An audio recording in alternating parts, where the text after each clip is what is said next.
कि अल्लाह के नबी अलैहिस्सलातु वस्सलाम की जिंदगी और आपकी सूरत, आपकी सीरत मुबारका, उसको रोजाना अपने घर में पढ़िए। रोजाना घर जो है 24 घंटे में से कम 10 से 15 मिनट निकालिए, और ये 10 से 15 मिनट घर वाले एक जगह जमा हो जावे और कोई एक इंसान जो है जोर से अल्लाह के नबी की सीरत को पढ़े, शुरू से पढ़िए। क्या फायदा होगा? इसका फायदा यह होगा कि देखो, जिसकी जिंदगी पढ़ी जाती है ना, उनकी मोहब्बत दिल में उतरती है। आज हमने क्रिकेटरों की जिंदगी देखी, एक्टरों की जिंदगी देखी, तो उनसे इतनी मोहब्बत हो जाती है कि हमारी जबानों पर उनके तस्वीरें हैं, हमारे फोन की प्रोफाइल पे, डीपी पे उसके फोटोज हैं। बाल उन्होंने कैसे कटाए, हमारा नौजवान ऐसे बाल कटवाता है। उन्होंने कैसे कपड़े पहने, वैसे कपड़े खरीदने की कोशिश करते हैं। जिनकी मोहब्बत दिल में उतर जाती है ना, उनके तरीकों को अपनाना आसान हो जाता है। हत्ता के एक्टरों की मोहब्बत इतनी दिल में बैठ चुकी है कि वो फटी पुरानी भिखारी जैसी पैंट पहनते हैं। हमारे नौजवान भी ऐसी फटी पुरानी भिखारी जैसी पैंट पहनते हैं कि जिनको देखकर दिल में यह दाइया पैदा होता है कि उनको भी 50 रुपए सदका दे दिया जाए। इसीलिए बराए मेहरबानी ऐसी चीजों से तौबा करें, नबी की सीरत घर में पढ़े, उसका एहतमाम करें।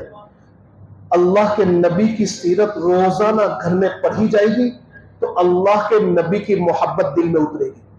अल्लाह के नबी का तज़किरा घर में जब बार बार होगा तो अल्लाह के नबी की मोहब्बत दिल में उतरेगी, और जब मोहब्बत नबवी दिल में उतरेगी तो तरीका नबी सल्लल्लाहु तआला अलैहि वसल्लम पर अमल करना आसान हो जाएगा। और फिर अल्लाह के नबी का नाम भी बार बार आएगा। जब आप सीरत पढ़ोगे घर में तो अल्लाह के नबी अलैहिस्सलातु वस्सलाम का नाम भी बार बार आएगा। जब नाम बार बार आएगा तो बार बार आप दुरूद पढ़ोगे, तो कसरत से दुरूद पढ़ने की बुनियाद पर अल्लाह ताला हमारा शुमार उन लोगों में फरमा देगा कि जो कसरत से दुरूद पढ़ने वाले थे। और जब कसरत से दुरूद पढ़ोगे, अल्लाह के नबी की सीरत पढ़ोगे, और जब उसमें मजे नसीब होगे, तो कोई बईद नहीं कि कोई मुश्किल नहीं कि अल्लाह ताला कभी ख्वाब में अल्लाह अपने नबी की जियारत भी करवा दे। अल्लाह ताला इसकी बरकत से ख्वाब में अपने नबी की जियारत भी नसीब फरमा दे। ये बहुत कोई मामूली चीज नहीं है। इसीलिए मैं आपको एक किताब का नाम देता हूं कि सीरत खातमुल अंबिया, हज़रत मुफ्ती शफी साहब रहमतुल्लाह ताला अलैह की लिखी हुई है। बहुत आसान किताब है, पढ़िए उसको रोजाना। एक मरतबा पढ़ लिया, फिर दूसरी मरतबा पढ़िए। जब पूरी हो जाए 5-6 महीने में दूसरी मरतबा शुरू कीजिए, तीसरी मरतबा शुरू कीजिए, बार बार पढ़िए। हमारे घर के छोटे छोटे बच्चों को हीरो और एक्टरों के वाकयात याद नहीं होने चाहिए। उनकी कितनी बीवियां हैं, उनकी जिंदगी क्या है, वो कहां कहां जाता है, कि उनके पास कौन सी गाड़ियां हैं, ये चीजें हमारे बच्चों को मालूम नहीं होनी चाहिए। हमारे जवानों को ये सारी चीजें मालूम नहीं होनी चाहिए। हमारे जवानों को यह मालूम होना चाहिए कि मेरे नबी ने मक्का में जिंदगी कैसी गुजारी, मदीना का सफर कैसा रहा, मदीने के अंदर जिंदगी कैसे गुजारी, आपके नबी की कितनी बीवियां थी, आपके नबी के मामलात और अखलाक उनके साथ किया थे। हमारे नबी की हिस्ट्री और आपकी जिंदगी हमें मालूम होनी चाहिए। आज हमें क्रिकेटरों, एक्टरों, हीरो, उनकी जिंदगी याद है, वो उनकी बीवियों के नाम क्या है, वो कहां सफर करते हैं, उनके पास कितनी गाड़ियां हैं, स्पोर्ट्स की कितनी चीजें हैं, ये सारी चीजें हमारे नौजवानों को मालूम होती है। और मालूम नहीं तो मेरे नबी की मक्की जिंदगी क्या थी, मेरे नबी की मदनी जिंदगी क्या थी, जो मेरे और आपके लिए हिदायत का परवाना लेकर आया, उनकी जिंदगी से हमें कोई सरोकार नहीं। मेरे भाइयों, ये मोहम्मदी होने की अलामत नहीं, ये अल्लाह के नबी के साथ हम जो है अपनी जबान से तो नहीं लेकिन जबान हाल से अल्लाह के नबी के साथ दुश्मनी का इजहार कर रहे हैं। इसलिए मेरे भाइयों, बड़ी आजीजी के साथ मैं आपसे कह रहा हूं कि उस नबी की मोहब्बत दिल में पैदा कीजिए।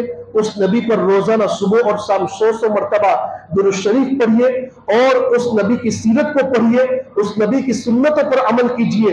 अपनी औलाद से कहिए कि बेटा नबी की सुन्नत पर अमल करो। सोने के वक्त की क्या सुन्नत है, खाने के वक्त की क्या सुन्नत है, घर से बाहर निकलने और दाखिल होने की क्या सुन्नत है, उसका एहतमाम घर में खुद भी कीजिए, अपनी औलाद से भी करवाइए। अगर बेटा सलाम करके दाखिल नहीं हुआ, घर में दाखिल होने की दुआ नहीं पढ़ी, घर से निकलने की दुआ नहीं पढ़ी तो फौरन उसको टोकिए और कहिए कि बेटा पहले सलाम करो, और सलाम करने के साथ साथ दुआ पढ़ो। खाने के वक्त अपनी छोटे बच्चे से कहिए कि जो है बेटा खाने की दुआ पढ़ो, और अगर वो बच्चा बहुत छोटा है तो उनके सामने हम जोर से पढ़े ताकि ये दुआएं सुन सुनकर वो याद कर ले। अगर हम ऐसी तरबियत करेंगे ना तो ये बच्चे बड़े होने के बाद हाथ में देंगे, हमारे हाथों में रहेंगे, हमारा एहसान मानेंगे, और हमारी ये आंखें हमेशा के लिए बंद होने के बाद ये औलाद हमें पढ़कर बख्शेगी।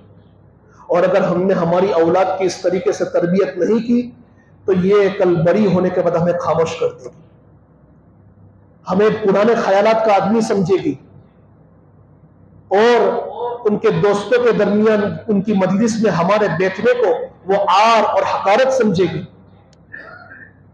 आज दुनिया के अंदर बहुत से ऐसे बाप हैं कि जिन्होंने अपने बेटों और अपनी बेटियों को खूब पढ़ाया, खूब दुनिया की तालीम दी, लेकिन वो अपने फ्रेंड्स के सामने अपने बाप को अपना ड्राइवर कह रहे हैं, उनको अपना बाप कहते हुए उन्हें शर्म आती।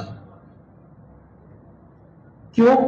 इसलिए कि हमने जैसा पानी डाला था वैसी ही चीज हमें मिलेगी, जो बीज हमने डाला था वैसे ही चीज हमें मिलेगी।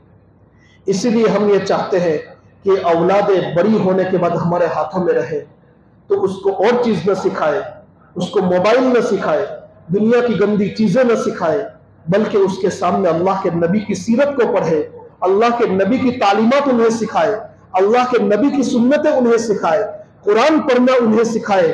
जब ये सारी चीजें वो सीखेगी तो हमारे कब्र में जाने के बाद ये नेक अमल करके हमें बख्शेगी।